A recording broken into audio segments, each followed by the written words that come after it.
Hello and welcome to the Jank Bank. My name is Brad and I'll be your host as we explore fun, unusual, and unique commander decks that can still hold their own and win games. As a quick disclaimer, these decks are tuned to my own personal budget and meta, so feel free to make changes as necessary. Before we get into today's episode, I do have a quick announcement. We recently surpassed 350 subs, and as we continue to grow, I've started to think more about the future of the channel. So the following changes have been made. The Patreon tiers have changed from $1, $5, and $15 to a single tier of $1 and up. As a thank you for becoming a patron at any dollar amount, you will receive access to the patron feed as well as the Jank Bank Discord server. I will also add your name to the credits of every episode. The Jank Bank will never contain any added paid advertisements. I think of this channel as a passion project and not a business. I'm not looking to quit my day job or get rich.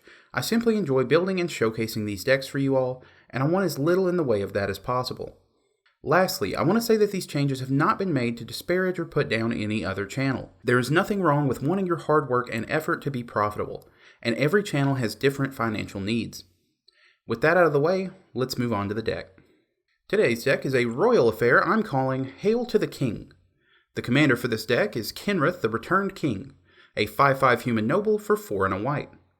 With Kenrith in play, we can pay a red to give all creatures trample and haste until end of turn, 1 and a green to put a +1/+1 counter on target creature, 2 and a white to have a player gain 5 life, 3 and a blue to have a player draw a card, and 4 and a black to return a creature from a graveyard to the battlefield under its owner's control. Kenrith has a plethora of abilities, but for this deck we are going to be primarily focused on putting +1/+1 counters on our creatures. Why, you ask? Because we are also running Marchesa of the Black Rose. Marchesa has Dethrone, gives our creatures Dethrone, and most importantly says whenever a creature we control with a +1/+1 counter on it dies, we return that creature to the battlefield under our control at the beginning of the next end step. These two cards alone make for a powerful combo, but we also have cards like Biomancer's Familiar, which reduces the cost of Kenrith's abilities by 2, Illusionist Bracers, which lets us copy his abilities, and Seedborn Muse, which untaps all permanents we control during each other player's untap step. Want more recursion? You got it. We're also running Muldrotha the Gravetide, which lets us play up to 1 permanent of each type from our graveyard on each of our turns. And Eternal Witness, which lets us return a card from our graveyard to our hand when it enters the battlefield. Now let's take a look at some of the creatures we'll be recurring, starting with Spark Double, which enters the battlefield as a non-legendary copy of any creature or planeswalker we control, except it enters with an additional +1/+1 counter or loyalty counter. And Spore Frog, which we can sacrifice to prevent all combat damage that would be dealt this turn. Pitiless Plunderer creates a treasure token whenever another creature we control dies, and Pawn of Ulamog creates a 0/1 Eldrazi Scion that we can sacrifice to add a colorless mana whenever a non-token creature we control dies. Preventing combat damage and making lots of mana is a cute trick, but now let's look at some cards that can win us the game outright. Judith the Scourge Diva gives our other creatures +1/+0 and says whenever a non-token creature we control dies, Judith deals 1 damage to any target. Triskelion enters the battlefield with 3 +1/+1 counters on it, and we can remove a counter to deal 1 damage to target creature or player. And Laboratory Maniac says if we would draw a card while we have no cards in our library, we win the game instead. Lab Mana is more of an insurance policy in this deck than a win condition, but in testing I did have a few games where it was the difference between winning and losing. Now, Marchesa isn't the only way we can take advantage of +1/+1 counters. We also have Sword of Truth and Justice, which gives the equipped creature +2/+2, protection from white and blue, and whenever that creature deals combat damage to a player, we put a +1/+1 counter on a creature we control and proliferate. And when Pollenbright Druid enters the battlefield, we can choose between putting a +1/+1 counter on a creature we control or proliferating. Next, we have Loyal Guardian, which puts a +1/+1 counter on each of our creatures at the beginning of combat on our turn, if we have our commander in play. Juniper Order Ranger, which says whenever another creature enters the battlefield under our control, we put a +1/+1 counter on it and Juniper Order Ranger. And Zamet Guildmage lets us pay a green and a blue to have each creature we control enter the battlefield with an additional +1/+1 counter on it until end of turn. We can also pay a green and a blue to remove a +1/+1 counter from a creature we control and draw a card. Herald of Secret Stream says creatures we control with +1/+1 counters on them can't be blocked. Sage of Hours gets a +1/+1 counter whenever we cast a spell that targets it. We can also remove all +1/+1 counters from it to take an extra turn for each 5 counters removed this way. And Simic Manipulator has Evolve, and we can tap it and remove 1 or more +1/+1 counters from it in order to gain control of target creature with power less than or equal to the number of counters we removed. Now, in order to get maximum value from our deck, we need our creatures to die repeatedly. So next we have some creatures that can help us accomplish this. Yahenni Undying Partisan has haste, and says whenever a creature an opponent controls dies, we can put a +1/+1 counter on Yahenni. We can also sacrifice another creature to give Yahenni indestructible until end of turn. Carrion Feeder can't block and lets us sacrifice a creature to put a +1/+1 counter on it. Bloodflow Connoisseur does the same, but can block and is a bit more expensive to cast. Viscera Seer lets us sacrifice a creature to scry 1, and Bloodthrone Vampire lets us sacrifice a creature to give it +2/+2 until end of turn. These creatures give us free sack outlets on a body that we can also recur if need be. The last thing I want to go over before we go down to the battlefield is the obvious weakness in this deck: exile effects. If our key pieces get exiled, this deck does suffer quite a bit. To help avoid this, we have Swiftfoot Boots and Lightning Greaves, which give the equipped creature haste and hexproof or shroud respectively. Timur's Sabertooth lets us pay 1 and a green as well as return a creature we control to our hand in order to give it indestructible until end of turn. Glenalindra Archmage has Persist and lets us pay a blue and sacrifice it to counter target non-creature spell. And Plaxcaster Frogling enters the battlefield with 3 +1/+1 counters on it, and whenever another creature enters the battlefield under our control, we can remove a counter from Plaxcaster Frogling onto it. We can also pay 2 to give a creature with a +1/+1 counter on it Shroud until end of turn. Before we look at the rest of the deck, let's go down to the battlefield of Jank and see how these cards work together. Say we have Kinrith, Marchesa, and Sporefrog in play.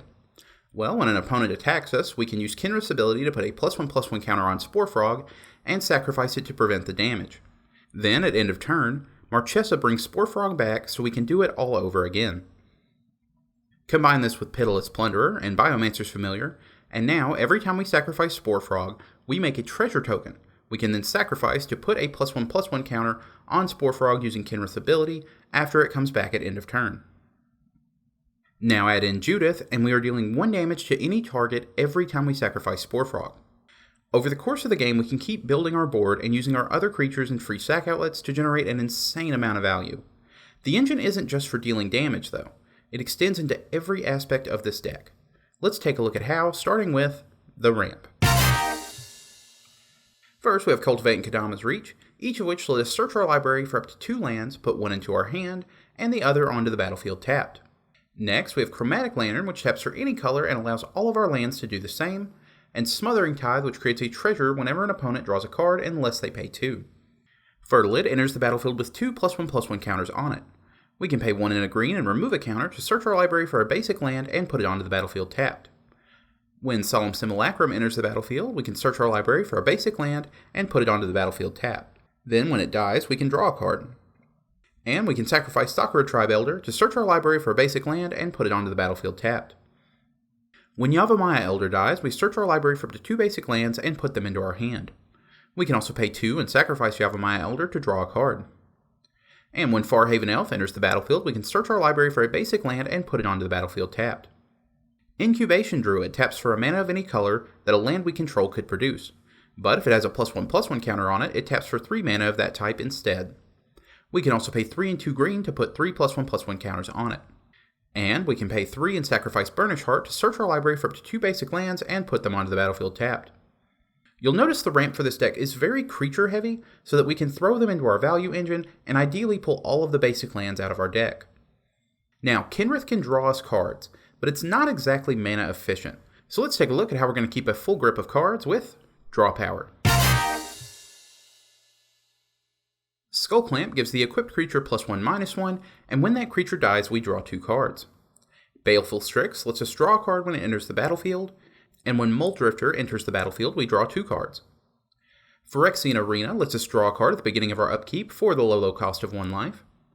Guardian Project lets us draw a card whenever a non-token creature enters the battlefield under our control, as long as it doesn't have the same name as a creature in our graveyard. And Final Parting lets us search our library for 2 cards, then put 1 into our hand and the other into our graveyard. As an additional cost to cast Diabolic Intent, we sacrifice a creature. It lets us search our library for a card and put it into our hand. Diabolic Tutor and Mastermind's Acquisition do the same thing, but for 2 extra mana and without the sacrifice cost. Now let's move on to some very fun cards to introduce to our value engine with the removal. When Reclamation Sage enters the battlefield, we may destroy an artifact or enchantment. When Shriek Maw enters the battlefield, we may destroy a non-black, non-artifact creature. And when Ravenous Chupacabra enters the battlefield, we may destroy target creature. When Acidic Slime enters the battlefield, we destroy an artifact, enchantment, or land. And when Meteor Golem enters the battlefield, we destroy a non-land permanent an opponent controls. Moving on to board wipes, we have Decree of Pain, which destroys all creatures, and they can't be regenerated. We draw a card for each creature destroyed this way. We can also cycle it to give all creatures -2/-2 until end of turn. We can pay a black and reveal Tetzimoc Primal Death from our hand to put a prey counter on target creature.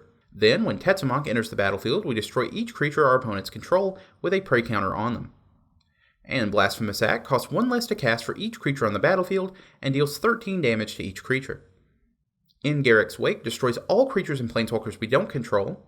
And Necromantic Selection destroys all creatures, and then we return a creature destroyed this way to the battlefield under our control. And now that we've been through the spells in the deck, let's check out the lands that help us cast them. Watery Grave, Overgrown Tomb, and Breeding Pool each tap for 2 of our colors and enter the battlefield tapped unless we pay 2 life. Drowned Catacomb, Woodland Cemetery, and Hinterland Harbor also tap for 2 of our colors and enter tapped unless we control a basic land listed on the card. Vivid Creek, Marsh, and Grove enter the battlefield tapped with 2 charge counters on them. They tap for 1 of our colors, or we can tap them and remove a counter to add 1 mana of any color. Command Tower taps for any color. City of Brass does the same but deals 1 damage to us when we tap it. And Exotic Orchard taps for any color a land an opponent controls could produce. Opulent Palace enters tapped and taps for 3 of our colors, and Reliquary Tower taps for a colorless and gives us no maximum hand size. We can tap and sacrifice Evolving Wilds or Terramorphic Expanse to search our library for a basic land and put it onto the battlefield tapped. And Ash Barrens taps for a colorless, or we can pay 1 and discard it from our hand to search our library for a basic land and put it into our hand. Lastly, we have 3 basic plains, 5 basic islands, 5 basic swamps, 3 basic mountains, and 5 basic forests.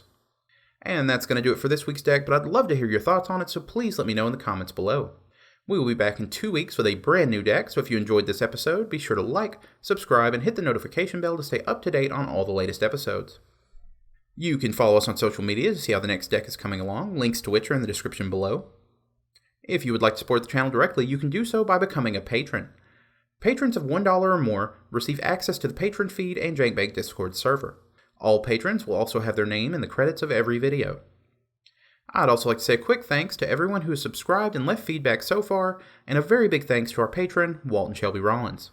And with that, we bring this show to a close. See you next time, and stay janky.